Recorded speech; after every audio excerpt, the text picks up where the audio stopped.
Avec le groupe Belvedia, préservons les ressources de demain.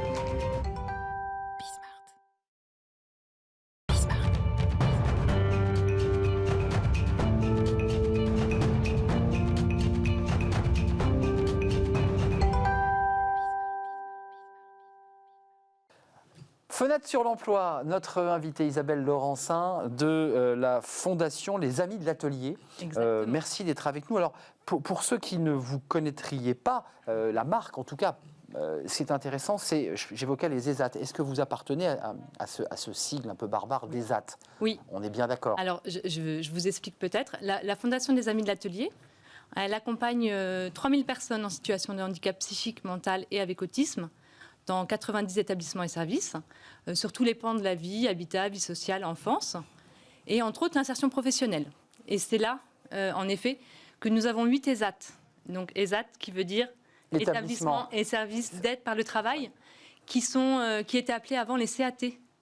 Et c'est parce que nous avons des ESAT et que nous formons 790 travailleurs en situation de handicap que nous sommes habilités à percevoir la taxe d'apprentissage. Alors, sujet qui nous intéresse aujourd'hui. Voilà, c'est important parce que d'abord, on ne parle pas suffisamment des ESAT et du travail que font les encadrants, les profs pour apprendre des métiers et faire travailler. Parce que les ESAT, on travaille concrètement, on a une mission précise. C'est ce qu'on appelle le milieu protégé. Le milieu protégé. Mais il y a des moniteurs qui encadrent. Et qui font quand même grandir ces personnes handicapées sur leur lieu de travail. Pourquoi on ne pense pas aux ESAT pour la taxe d'apprentissage? Parce que c'est vrai que spontanément, la taxe d'apprentissage, on la ventile sur des entreprises, j'allais dire, traditionnelles. Oui, alors en fait, nous, on peut percevoir la partie solde de la taxe d'apprentissage qui, donc, en effet, peut être versée soit à des écoles, soit aux ESAT. Les ESAT sont habilités à la percevoir depuis 2014, donc c'est assez récent. Et alors, on n'y pense pas. J'espère que de plus en plus d'entreprises y pensent, en fait. Et nous, en tout cas, on est là pour justement que les entreprises y pensent et on communique en ce sens. Et on va dire que les entreprises qui souhaitent donner du sens justement à leur taxe d'apprentissage ont tout intérêt à la verser justement en faveur des ESAT. Elles sont très sollicitées, les entreprises, pour leur taxe d'apprentissage. Oui, vous le savez, vous êtes là aujourd'hui très courtisé. Ouais. Voilà, donnez-nous votre taxe. Ça peut être des écoles, ça peut être des fondations aussi. C'est important quand même qu'elles se tournent aussi vers ces personnes handicapées parce que c'est vrai que c'est compliqué, le financement des ESAT.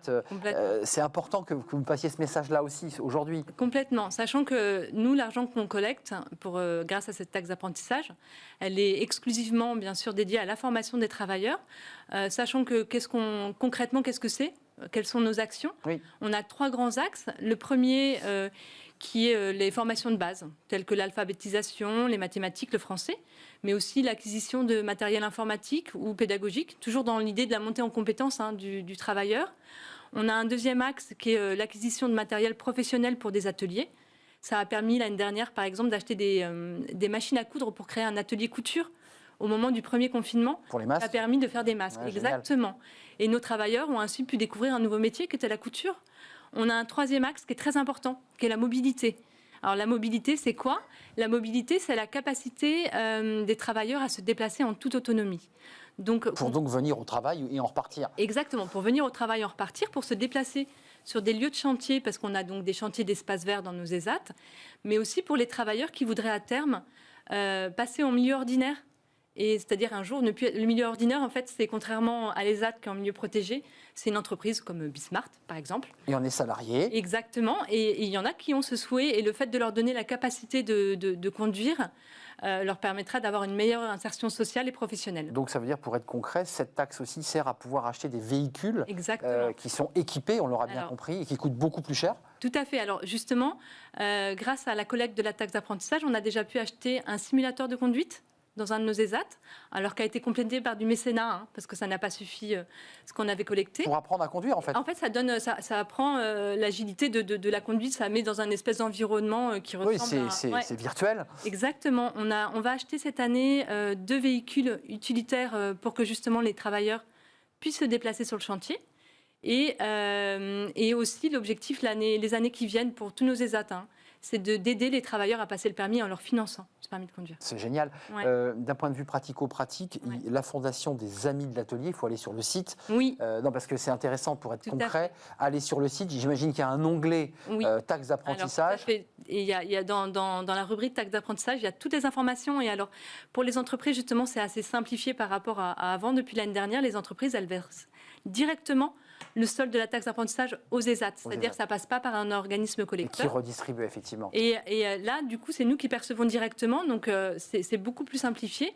Et sur Et le vous site, voyez qui vous donne d'ailleurs Exactement, et moi, ça me permet, comme je Ah oui. m'occupe des partenariats. partenariats entreprises, aussi bien sur le mécénat que sur la taxe d'apprentissage, ça permet d'avoir un cercle vertueux de soutien à la cause du handicap pour une entreprise. Avant de nous quitter, Isabelle Laurencin, l'espace géographique des fondations, parce qu'il y a souvent un ancrage local. On donne aussi parce qu'on est à proximité d'une entreprise qu'on connaît. Peut-être ça peut aussi donner envie. Oui. Quel est le maillage de vos fondations, Alors, de vos ESAT? Nos établissements, ils sont en région parisienne et dans le Limousin, mais comme nos ESAT, on a 7 ESAT en Ile-de-France et on en a un dans le Limousin. Limousin, Corrèze Limoges. Limoges. Donc il y a la région de Limoges et puis il y a la région parisienne. Exactement, 92, 91, 94. Ce qui représente, vous l'avez dit tout à l'heure, plus de 790 travailleurs. 90 travailleurs qui ont un emploi, puisqu'ils sont rémunérés pour ce travail, et qui retrouvent une autonomie et aussi une dignité, parce que c'est important de le préciser. Voilà, ils retrouvent, et pour certains, le chemin de l'emploi traditionnel. J'imagine que ce sont des emplois... C'est pas la majorité, mais c'est important de le dire. On ne reste pas enfermé en ESAT. Et c'est pas l'objectif d'être captif et de les garder s'ils souhaitent aller en milieu ordinaire. Bien sûr qu'on les y incite. N'oubliez pas la taxe d'apprentissage. Déjà, il ne faut pas l'oublier, cette taxe d'apprentissage. Et donner un peu de sens aussi à votre action. C'est très concret. La Fondation des Amis de l'Atelier. Isabelle Laurencin, c'était un plaisir de vous accueillir sur le plateau. Merci à vous de m'avoir accueilli. Responsable des partenariats entreprises. Je ne vous ai pas présenté au départ parce que je ne trouvais plus ma petite feuille. C'était un plaisir. Merci à vous. Merci à tous nos invités qui viennent évidemment nous faire partager leur passion, leurs envies. Merci à vous. Merci à Fanny Griesmer. Merci à notre amie Margot, Pauline et Elmisa à la réalisation. Et puis Justine au son. Voilà, c'est une équipe très féminine aujourd'hui qui m'accompagnait. Je serai là demain, bien entendu, en direct sur ce plateau. D'ici là, restez fidèles à tous nos programmes et portez-vous bien, évidemment, dans ce climat un peu anxiogène. Bye bye, à demain.